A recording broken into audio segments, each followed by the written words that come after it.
హరే కృష్ణ హరే కృష్ణ. ద్రౌపది స్వయంవరం అలా జరిగిపోయింది. తరువాత ద్రుపద మహారాజు తన కూతురికి అసలు అర్జునుడికిచ్చి పెళ్లి చేయాలనుకుంటాడు.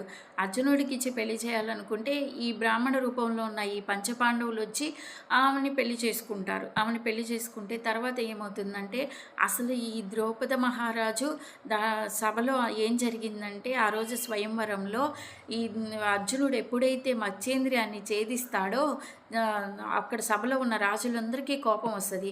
అసలు ఏంటి ఇది, మేము క్షత్రియులు మేము సాధించలేనిది ఈ బ్రాహ్మణోత్తముడు సాధిస్తాడా, ఈయన అసలు బ్రాహ్మణులకి ఎవరికైనా ఇంత ధైర్యం ఉంటుందా అని వాళ్ళు గొడవ పడతారు. అప్పుడు గొడవ పడితే వీళ్ళు రాజులు మేమే చేయాలి, ఇదంతా క్షత్రియులు మేము చేయలేనిది ఈ బ్రాహ్మణుడు ఎలా చేస్తాడు అని అడుగుతారు.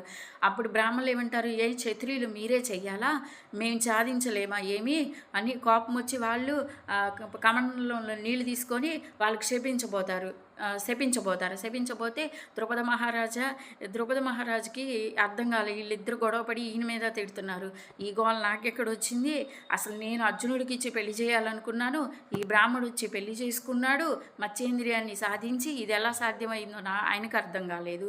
నేను అసలు అశ్వత్థామ నా కోపంలో ఆయన్ని చంపాలన్న కోపంతో నేను యజ్ఞం చేసి నేను ద్రౌపదిని సాధించుకున్నాను అమ్మాయి కావాలని, వీళ్ళిద్దరు గొడవ పడుతున్నారు, బ్రాహ్మడు వచ్చి తీసుకెళ్ళిపోయాడు ఈ మత్స్యేంద్రియాన్ని సాధించి అని అంతవరకు స్వయంవరం అయిపోద్ది. ద్రౌపద మహారాజు టెన్షన్లో ఉండి ఆయన అసలు ఏం ఆలోచించుకుంటున్నాడు, ఇదంతా జరగటం అసలు సాధ్యం కాదని ఆయన ఆలోచనలో ఉండి ఇది మొత్తం జరిగిపోయింది. స్టోరీ స్వయంవరం మొత్తం అయిపోయింది అంతవరకు.